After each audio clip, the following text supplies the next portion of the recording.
Assalamualaikum warahmatullahi wabarakatuh. Ketemu lagi bersama saya Nur Solihin Insani dalam channel Insan Pijar Menjadi Insan Pintar dengan Belajar. Dalam video kali ini pembahasan kita mengenai alat bukti yang sah dalam beracara secara perdata. Nah, ketika kita mau beracara secara perdata tentunya kita berpatokan kepada yang namanya HIR, RBG, dan juga BW ya. Apa itu BW? Burgerlijk Wetboek, yang kita kenal juga dengan istilah Kitab Undang-Undang Hukum Perdata. Nah, tepatnya alat bukti yang sah itu diatur dalam 1866 BW gitu ya. Nah, kira-kira apa saja sih alat-alat bukti yang sah yang diatur dalam pasal tersebut? Nah, maka dalam video kali ini kita akan membahasnya. Jadi nggak usah berlama-lama, langsung saja kita saksikan pembahasannya.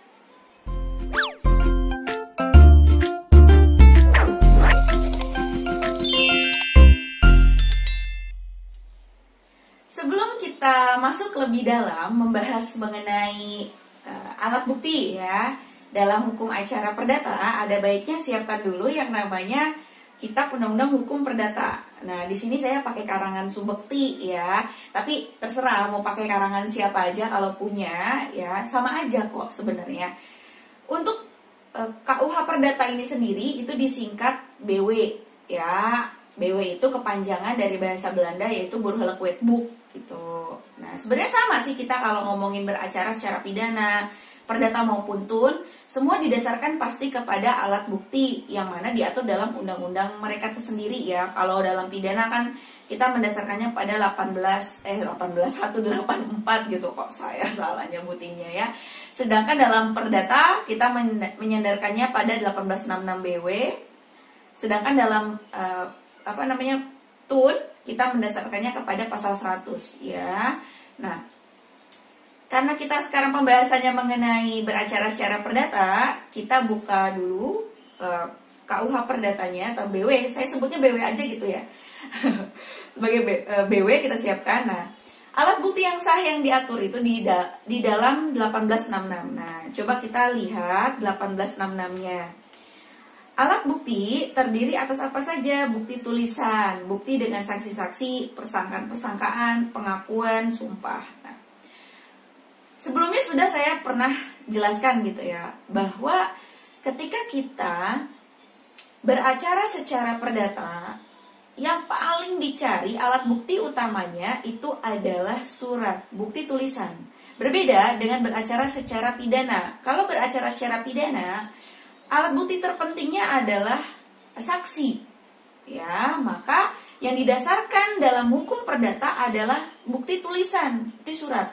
Nah, di mana di dalam pembuktian secara perdata, hakim harus mendasarkan ya, pembuktiannya kepada alat-alat bukti yang telah diatur sebelumnya dalam undang-undang gitu.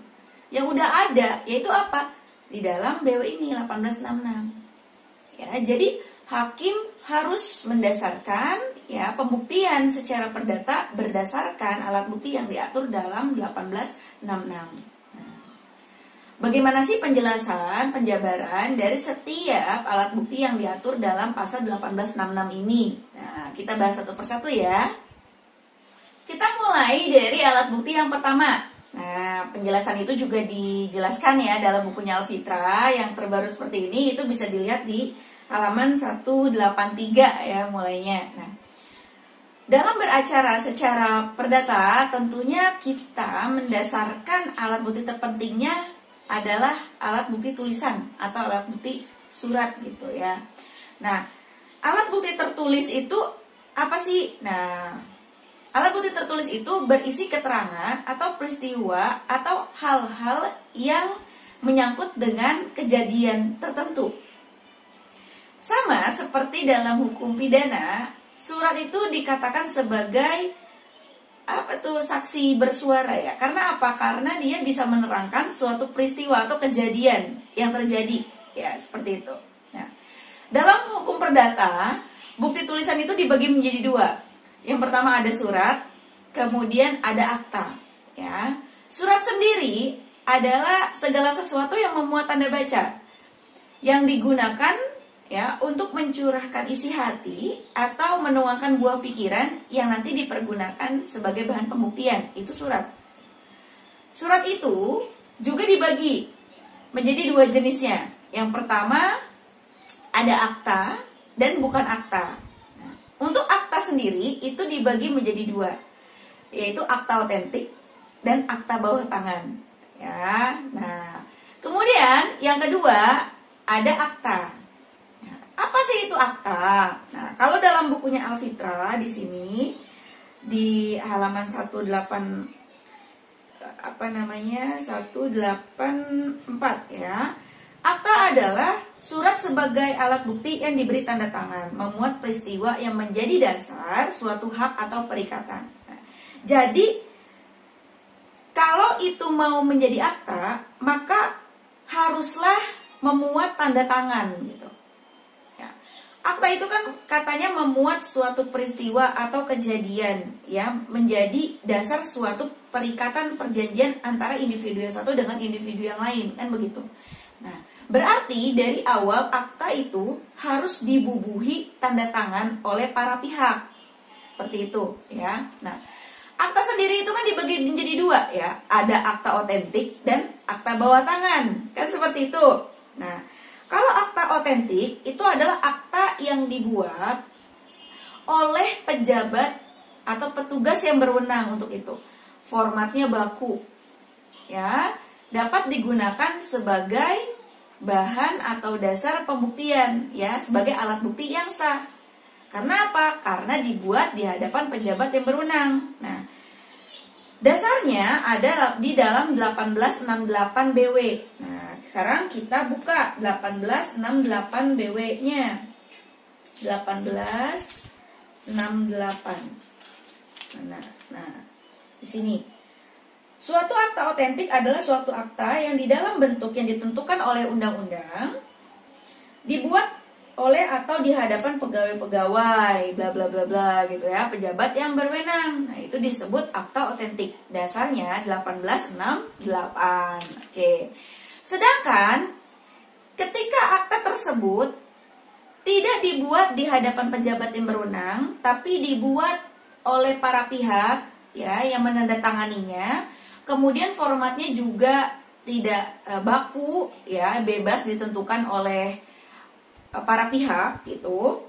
Ya, tidak cakap atau bentuknya cacat. Kenapa dikatakan bentuknya cacat dalam bukunya Alfitra? Karena bentuknya tidak ditentukan oleh undang-undang. Jadi bentuknya bebas ditentukan oleh para pihak itu sendiri ya. Maka itu diatur dalam 1869 KUH Perdata, disebut sebagai akta bawah tangan ya. Sengaja akta bawah tangan itu dibuat oleh para pihak yang membuatnya. Itu beda antara akta otentik dan akta bawah tangan gitu ya. Jadi menurut 1869 di dalam bukunya Alfitra, akta tersebut tidak sah atau tidak memenuhi syarat formil sebagai akta otentik gitu.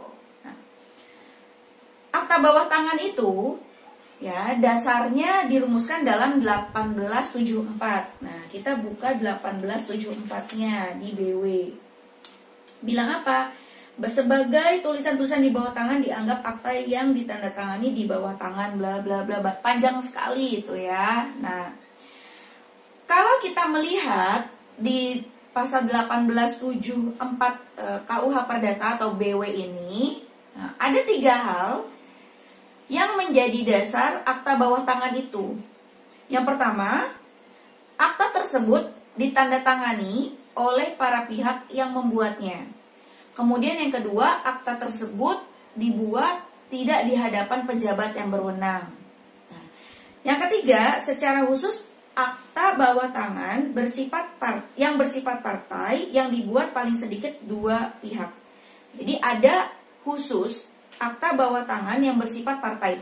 Maksudnya bersifat partai ini, akta tersebut ditandatangani oleh 2 orang atau lebih. Nah, jadi kalau misalnya nemu nih istilah di luar sana, akta bersifat partai, itu berarti dalam akta tersebut yang menandatanganinya 2 orang sampai lebih gitu. Itu disebut akta partai. Jadi dalam akta bawah tangan 1874 4BW itu ada 3 hal. Yang pertama, akta tersebut harus ditandatangani, kemudian akta tersebut dibuat tidak di hadapan pejabat yang berwenang. Kemudian ada akta yang sifatnya partai, di mana dia harus ditandatangani atau dibuat oleh 2 orang atau lebih. Nah, ada juga dalam akta bawah tangan itu disebut akta pengakuan sepihak. Ini ada di halaman 185 ya, bukunya Alfitra. Akta pengakuan sepihak itu bukan termasuk akta bawah tangan yang bersifat partai. Jadi dia akta bawah tangan tapi bukan yang bersifat partai. Kan saya katakan tadi kalau yang bersifat partai itu dia ditandatangani oleh 2 orang atau lebih. Nah, kalau sepihak berarti dia sendiri yang menandatanganinya. Ya, merupakan surat pengakuan sepihak dari tergugat. Oke. Nah, maka tapi dia tetap aja tunduk ke dalam apa sih namanya akta bawah tangan 1874. Syaratnya harus tetap tunduk kepada 1878 ya. 1878 itu bilang apa gitu. Perikatan-perikatan utang sepihak di bawah tangan. Nah, itu. Sorry ya. Kalau namanya akta bawah tangan 1874, tapi kalau akta sepihak 1878 gitu ya. Dia harus memenuhi syarat. Nah, dalam bukunya Alfitra ada nih syaratnya, ada 2 syarat. Yang pertama, seluruh isi akta harus ditulis dengan tulisan tangan si pembuat atau si penanda tangan. Ya, harus. Atau paling tidak, pengakuan tentang jumlah atau objek barang yang disebut di dalamnya ditulis tangan sendiri oleh pembuat dan penanda tangan. Ya. Selanjutnya ada penambahan alat bukti tertulis yang sifatnya melengkapi. Jadi harus ada aslinya, meskipun nanti misalnya yang pelengkapnya ada fotokopi, kemudian ada kutipan, salinan, tapi tetap aja dia harus melampirkan aslinya, tidak boleh tidak. Oke, nah jadi dalam akta bawah tangan itu ada istilahnya bersifat partai yang ditandatangani atau dibuat oleh 2 orang atau lebih. Ada juga yang sifatnya sepihak. Maksudnya dia termasuk akta bawah tangan tapi bukan yang sifatnya partai karena ditandatangani atau dibuat oleh 1 orang saja. Nah, itu namanya bukti tulisan. Nah, bukti tulisan ini itu punya sifat. Ya, jadi ada sifat daripada alat bukti atau akta. Ya, bukan sifat fungsi. Ya, fungsi dari surat atau akta gitu. Ada 3 fungsi surat atau akta. Yang pertama adalah syarat untuk menyatakan adanya suatu perbuatan hukum. Nah, jadi dalam bukunya Alfitra di sini disebutkan dalam halaman 169 ya, fungsinya yang pertama adalah untuk menyatakan adanya suatu perbuatan hukum. Iya. Karena kenapa? Karena dalam suatu akta, karena dalam suatu surat itu menerangkan suatu peristiwa atau kejadian. Jadi dia fungsinya yang pertama untuk menerangkan suatu kejadian atau peristiwa hukum. Nah, selain itu, karena surat atau bukti tulisan ini menjadi alat bukti terpenting beracara secara perdata, maka digunakan fungsinya sebagai alat pembuktian. Ya, dan yang ketiga, alat pembuktian satu-satunya. Nah, jadi sebagai alat pembuktian satu-satunya. Nah, hal ini disebut di pasal 205 BW. Nanti bisa dicek di 205 BW ya. Nah, itu merupakan penjelasan mengenai alat bukti yang pertama yang diatur dalam BW, yaitu tulisan ya, bukti tulisan, yaitu surat. Ya, surat bukti tulisan itu dibagi menjadi 2 ya, surat dan akta ya, sebagaimana tadi sudah saya jelaskan. Oke. Sekarang kita masuk ke alat bukti yang kedua ya. Ada apa itu? Betul sekali ya, bukti dengan saksi-saksi atau kesaksian. Nah, kalau dalam hukum pidana kan kesaksian diatur dalam urutan pertama ya sebagai alat bukti, tapi kalau dalam hukum perdata kesaksian itu di urutan kedua ya, 1866 tadi ya. Nah, kesaksian ini diatur dalam 1895. Di sini ya di BW, saya nggak bisa ngangkat BW saya karena kalau diangkat dia rontok. Nah, di sini disebutkan 1895. Pembuktian dengan saksi-saksi diperkenankan dalam segala hal di mana itu tidak dikecualikan oleh undang-undang. Nah, saksi ini sama dalam hukum pidana, kan tidak boleh ada hubungan keluarga ya. Nah, maka saksi di dalam hukum perdata itu tidak boleh ya salah satu dari pihak yang berperkara gitu.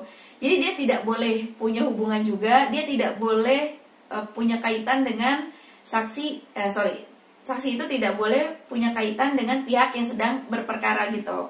Nah, kalau kita melihat di dalam halaman 185 bukunya Alfitra, alat bukti kesaksian itu dalam HIR itu diatur antara lain dari pasal 139 sampai 152, kemudian dilanjut 168 sampai 172 HIR gitu. Nah, sedangkan dalam BW itu diatur dalam pasal 1902 sampai 1912 BW ya. Apa sih itu kesaksian gitu? Dalam bukunya Alfitra, kesaksian disebutkan kepastian yang diberikan kepada hakim. Nah, jadi kesaksian itu merupakan kepastian yang diberikan kepada hakim tentunya oleh orang yang cakap. Ya, jadi untuk menjadi saksi itu tidak bisa kalau orang itu tidak cakap hukum. Ya, dalam hukum perdata untuk bisa dikatakan cakap itu usianya minimal 21 tahun. Ya, tidak kurang dari itu.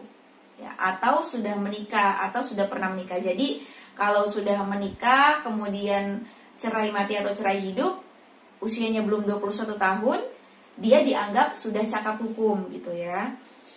Kepastian yang diberikan kepada hakim di persidangan tentang peristiwa yang dipersengketakan dengan jalan pemberitahuan secara lisan. Nah, sama dengan hukum pidana ya, keterangan dari saksi itu harus diberikan secara lisan di muka sidang. Jadi di hadapan hakim gitu. Ya. Dan tidak merupakan salah satu pihak yang berperkara. Ya. Saksi itu sama sebenarnya syaratnya, yaitu sesuatu yang dia alami sendiri, ya dia lihat sendiri, ya. Jadi di sini disebutkan keterangan yang diberikan oleh seorang saksi haruslah kejadian yang telah ia alami sendiri. Tapi ketika saksi itu mengungkapkan pendapat atau dugaan dari apa yang ia alami sendiri, itu tidak termasuk ke dalam suatu bentuk kesaksian. Nah, jadi pada intinya kesaksian itu sama seperti dalam hukum pidana. Yaitu apa? Harus saksi itu kalau dalam pidana kan apa yang dia lihat, apa yang dia dengar, apa yang dia ketahui ya. Nah, kalau di dalam hukum perdata, saksi itu adalah harus yang ia alami sendiri. Jadi saksi itu harus hadir dalam pembuatan suatu surat atau akta ya. Tentunya kalau akta bawah tangan ada saksinya. Ya, minimal 2 orang saksi. Untuk apa? Untuk sebagai dasar pembuktiannya nanti, ya, membuktikan bahwa akta itu betul-betul ditandatangani atau terjadi gitu. Harus ada saksi yang mana saksi itu bukan dari kedua belah pihak. Sekarang kita masuk ke alat bukti yang ketiga. Alat bukti yang ketiga yaitu persangkaan. Nah, persangkaan itu sendiri diatur dalam pasal 1915 BW. Nah, ayo buka BW-nya, bunyinya seperti apa? Persangkaan adalah kesimpulan-kesimpulan yang oleh undang-undang atau oleh hakim ditariknya dari suatu peristiwa yang diketahui oleh umum ke arah suatu peristiwa yang tidak diketahui oleh umum. Kalau ada BW yang menyebutkannya terkenal ke arah tidak terkenal itu sama saja gitu ya. Nah, kalau melihat dari pengertiannya berarti ini kayak sama gitu ya. Kayak penjelasan di dalam petunjuk dalam hukum acara pidana gitu ya.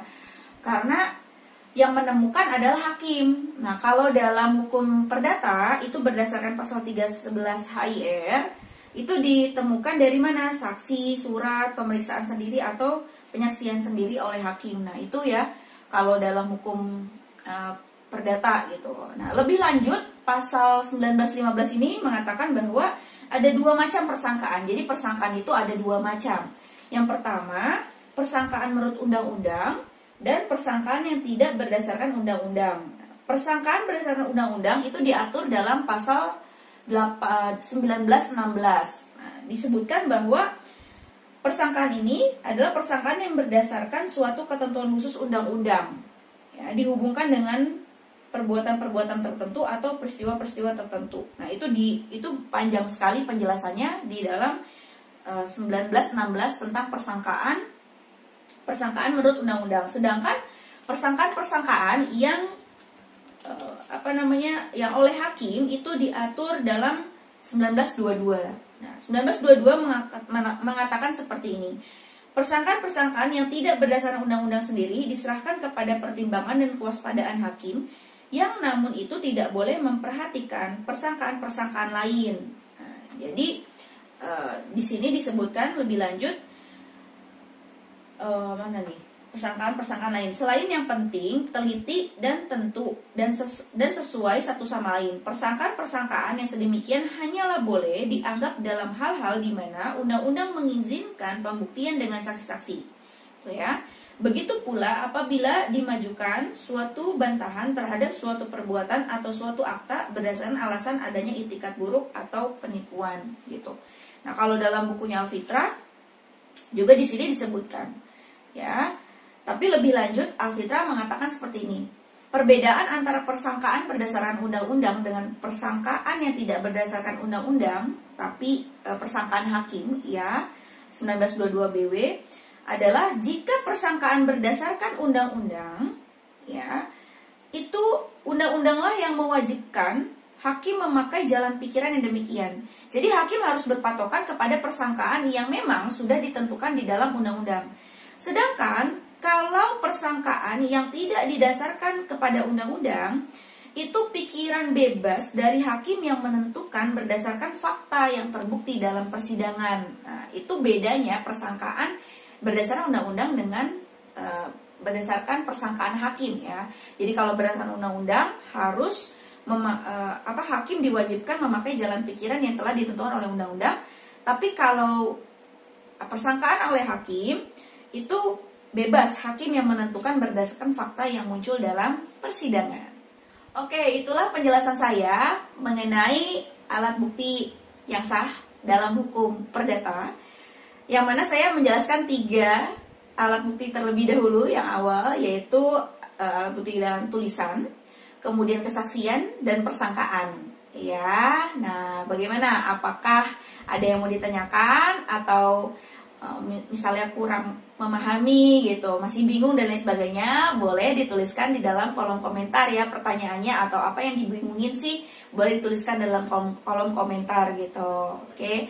Nah, jika ada kritik, saran, ya, atau masukan, boleh juga dituliskan dalam kolom komentar tersebut. Terima kasih telah mendengarkan, semoga berkah ya untuk kita semua. Saya akhiri, wabillahi taufiq wal hidayah. Wassalamualaikum warahmatullahi wabarakatuh.